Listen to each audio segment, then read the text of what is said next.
یہ ہفتہ وار بائبل کا درسیواز Plainfield Christian Science Church Independent کی جانب سے ہے جو نیو جرسی امریکہ میں واقع ہے۔ مزید معلومات کے لیے آپ ہماری ویب سائٹ ملاحظہ کریں www.plainfieldcs.com۔ یہ سبق 20 دسمبر 2020 بروز اتوار ہفتہ کے اختتام پر آپ کے مطالعہ کی غرض سے تیار کیا گیا ہے۔ مضمون: کیا کائنات بشمول انسان ایٹمی توانائی سے مرتب ہوئی ہے؟ سنہری متن: امثال: خداوند نے حکمت سے زمین کی بنیاد ڈالی اور فہم سے آسمان کو قائم کیا۔ جوابی مطالعہ: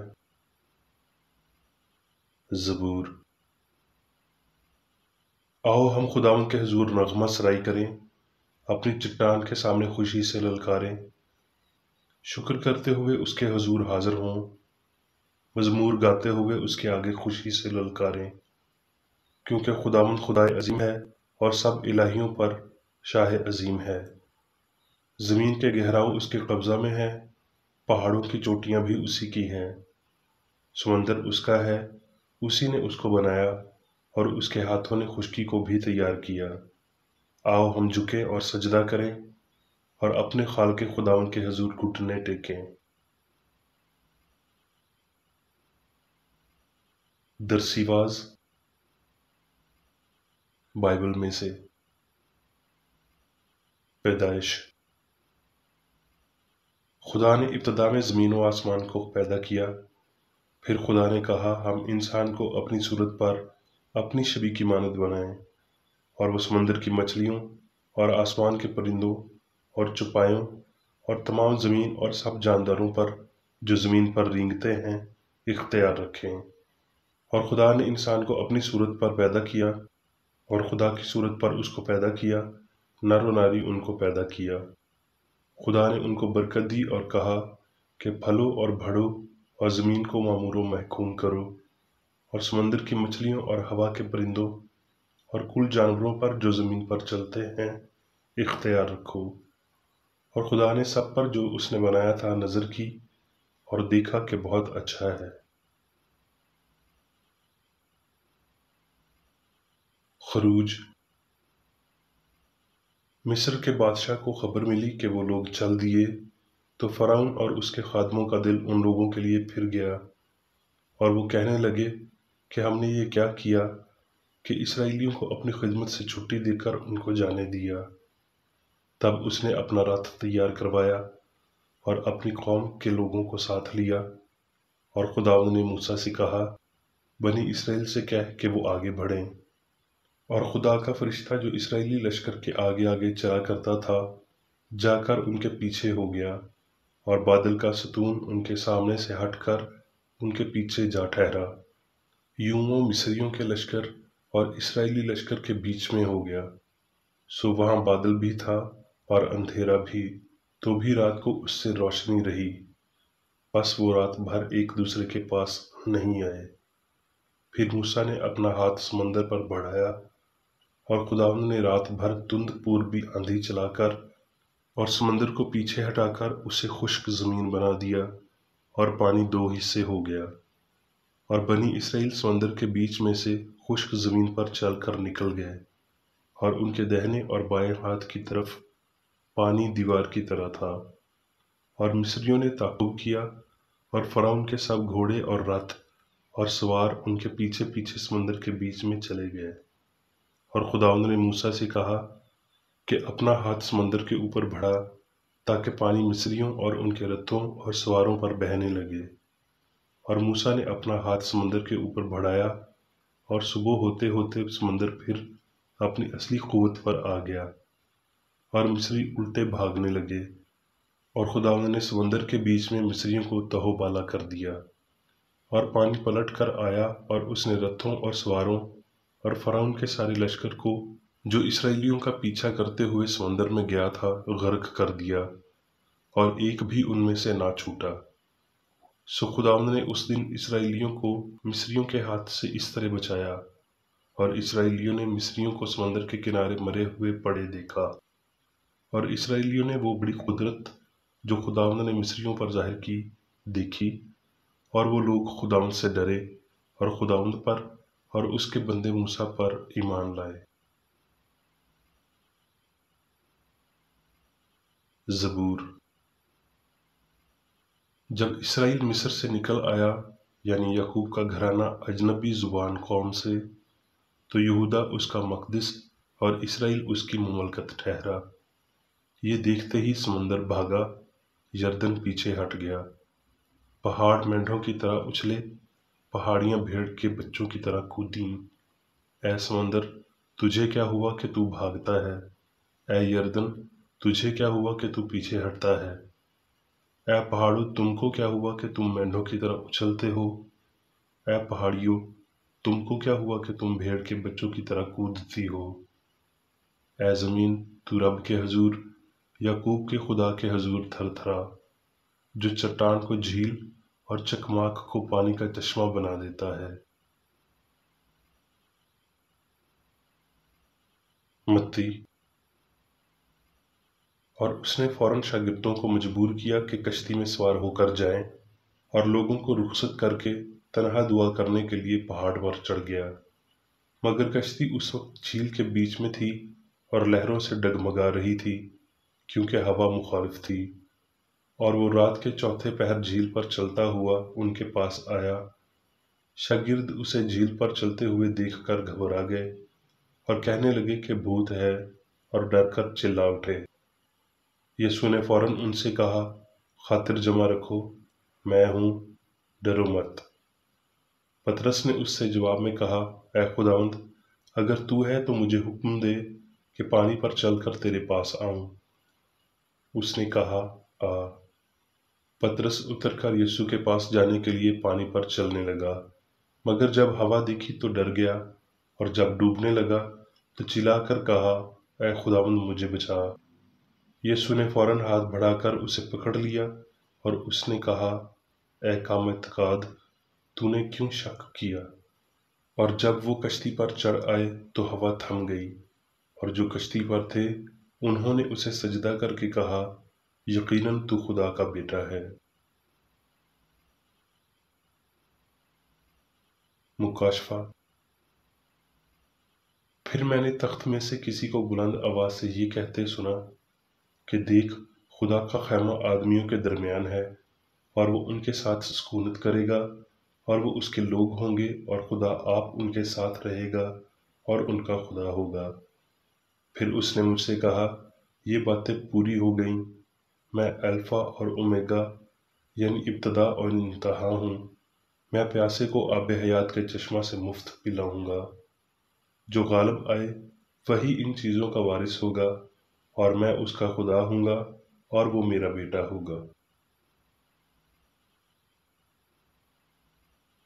اب میں میری بیکر ایڈی کی تحریر کردہ کرسچن سائنس کی درسی کتاب سائنس اور صحت آیات کی کنجی کے ساتھ میں سے لی گئی تحریریں پڑھوں گا۔ سائنس اور صحت۔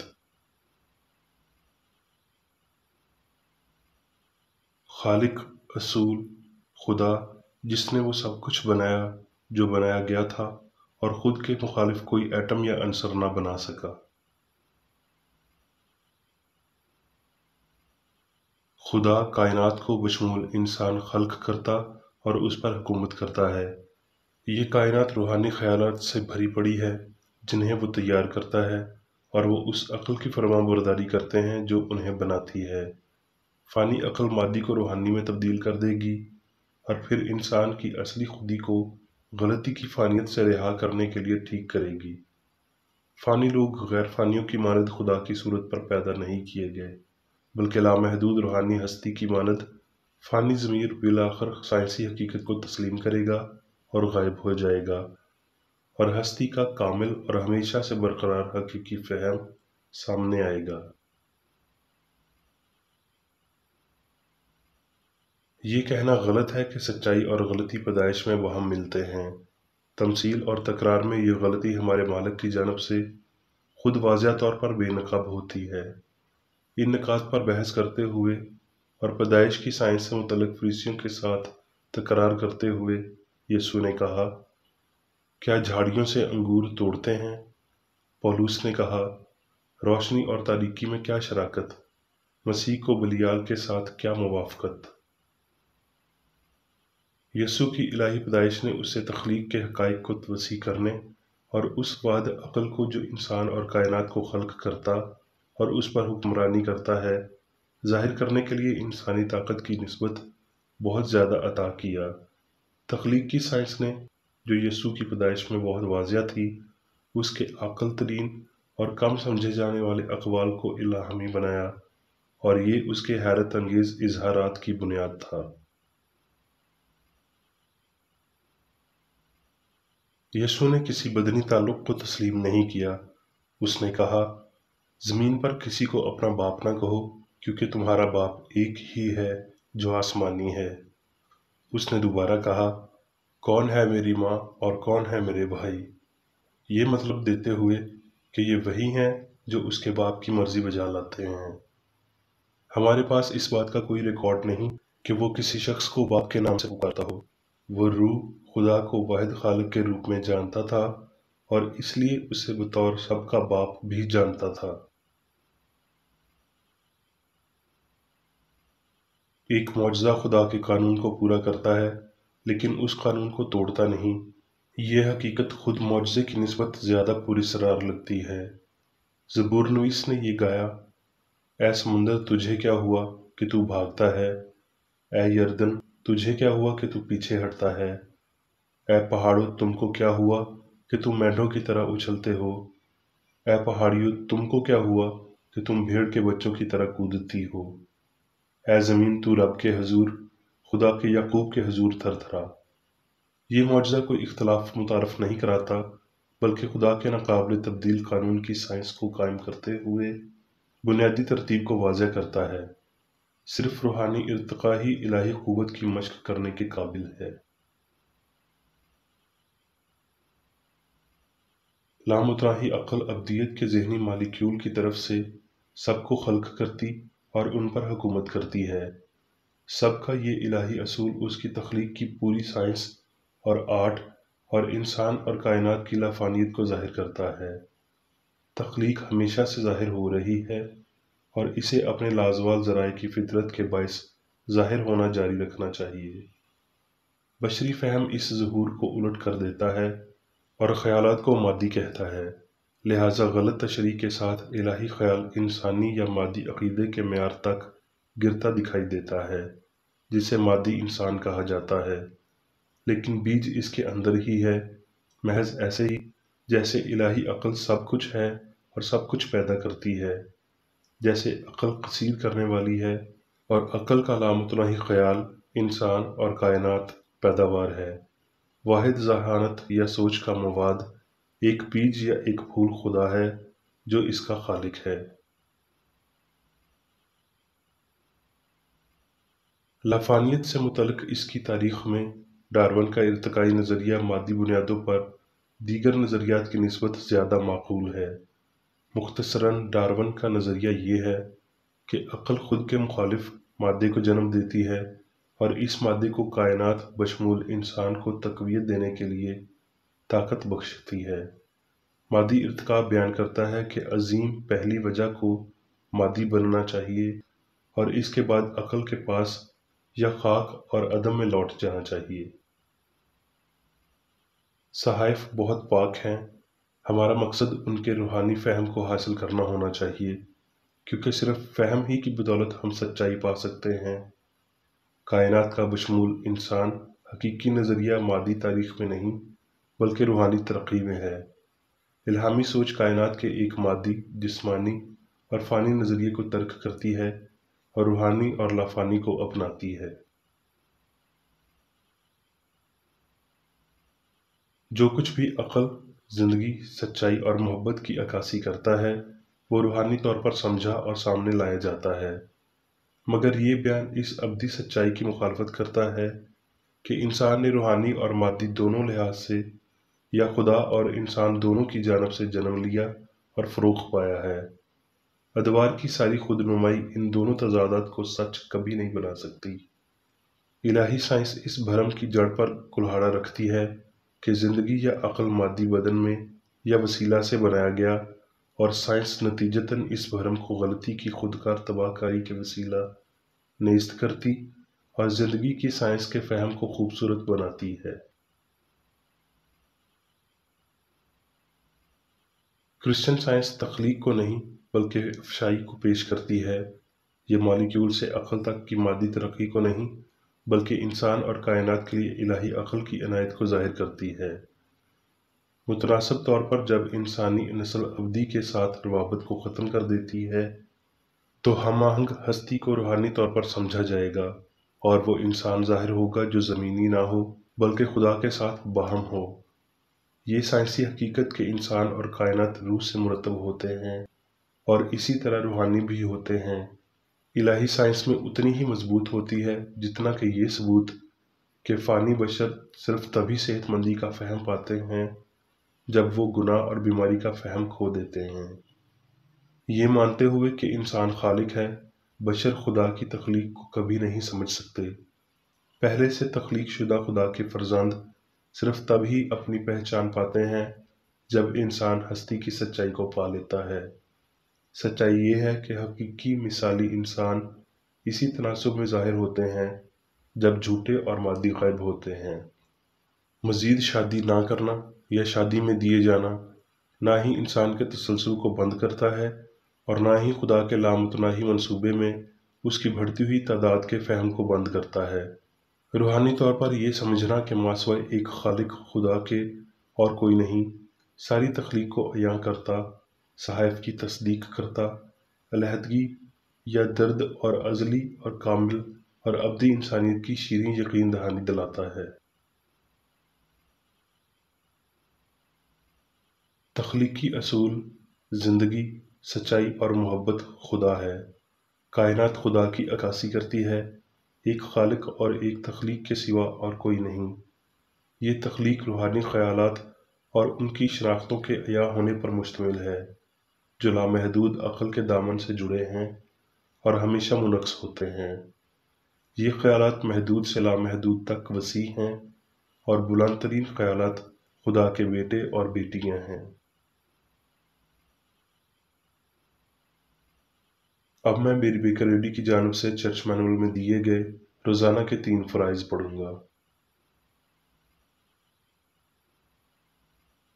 روزمرہ کی دعا۔ اس چرچ کے ہر رکن کا یہ فرض ہے کہ وہ ہر روز یہ دعا کرے: تیری بادشاہی آئے، الہی حق، زندگی اور محبت کی سلطنت مجھ میں قائم ہو اور سب گناہ مجھ سے خارج ہو جائیں، اور تیرا کلام سب انسانوں کی محبت کو وافر کرے اور ان پر حکومت کرے۔